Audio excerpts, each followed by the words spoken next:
آج ہم بات کریں گے تاریخ کے اس باب کی جہاں کشمیر میں شہید میر شمس الدین عراقی کا نام لکھا گیا۔ بسم اللہ الرحمن الرحیم۔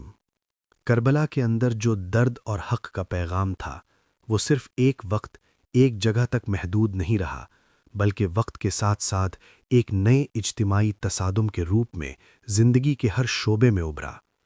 قرون وسطیٰ کے بعد مغرب و مشرق کی سرحدوں میں جب طاقت نے طور طریقے متعین کیے تو اہل بیت کا نام لینا خود ایک چیلنج بن گیا۔ اسی کشمکش اور اسی سیاسی بے چینی کے بیچ میر سید شمس الدین عراقی پیدا ہوئے، ایک ایسا نام جو تاریخ کے صفحات میں صوفی، مبلغ اور وہ شخص کے طور پر درج ہے جس نے اسلام کے روحانی اور سماجی پیغام کو اہل بیت کے فرق سے جوڑا، اور وہ پیغام جسے کئی حکمران اور مدارس خطرناک سمجھنے لگے۔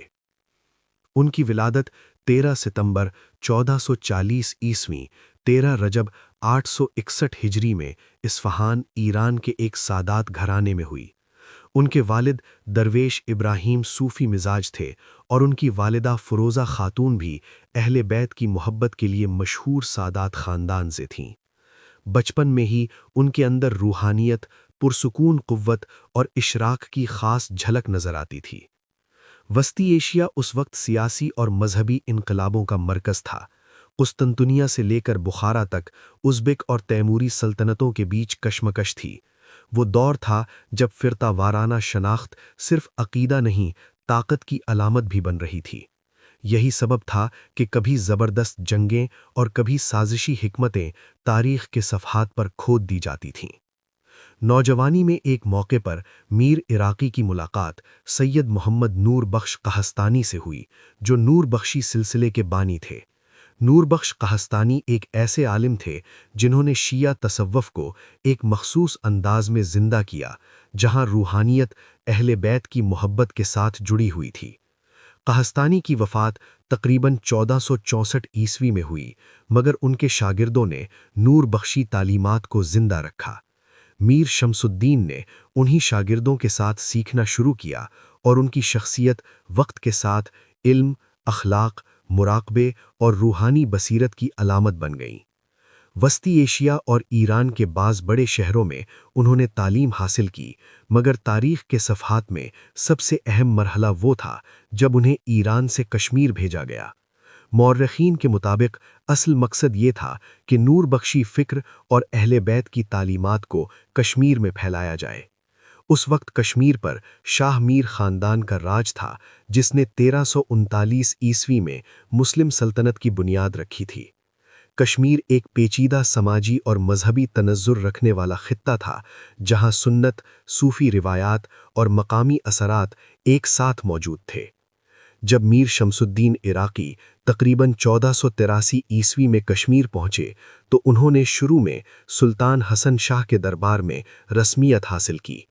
دربار نے ابتدا میں ان کا احترام کیا کیونکہ وہ کسی فوج یا سیاسی دعوے کے ساتھ نہیں آئے تھے، بلکہ صرف علم اور روحانی پیغام کے ساتھ آئے تھے۔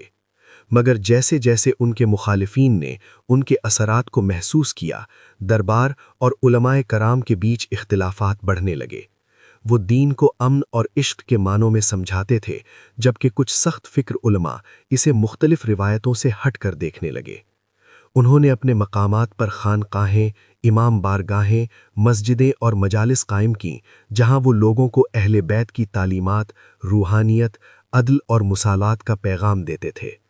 ان کا کہنا تھا کہ سوال کرنا، سوچنا اور حق کی تلاش کرنا دین کا لازمی حصہ ہے، اور یہی بات بہت سے طاقتور حلقوں کو خطرناک محسوس ہوئی۔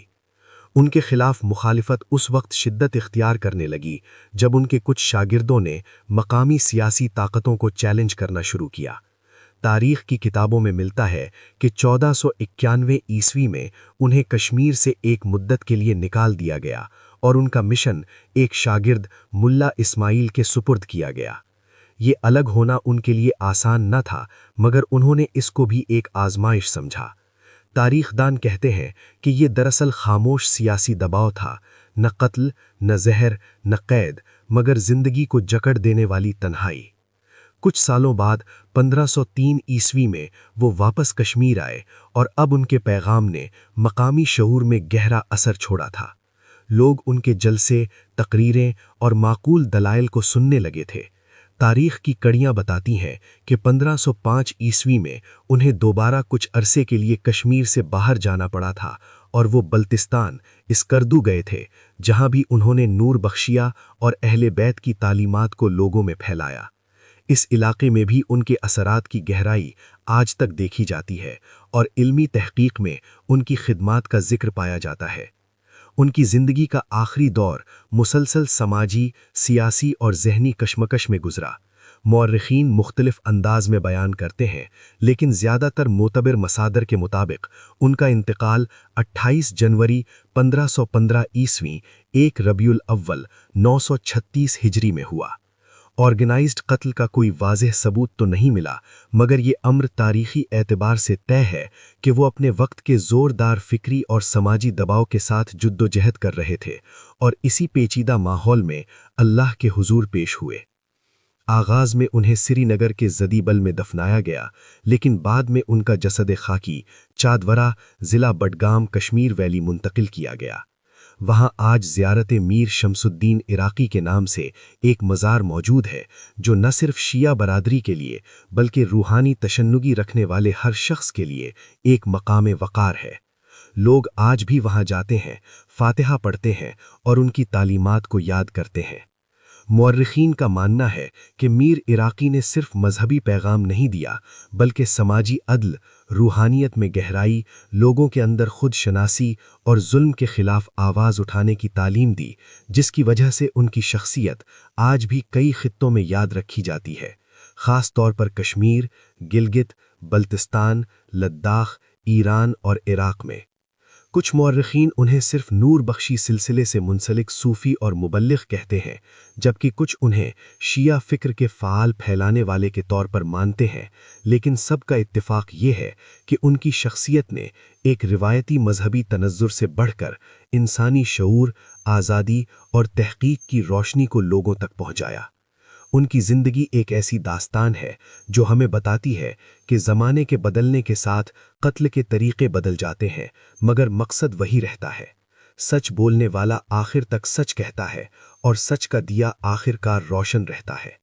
جسم مٹی میں مل جاتا ہے، مگر وہ فکر جو ظلم، جبر اور بے انصافی کے خلاف کھڑی ہو، صدیوں تک زندہ رہتی ہے۔ ملتے ہیں کل تاریخ کے ایک اور سچے باب کے ساتھ، تب تک کے لیے خدا حافظ۔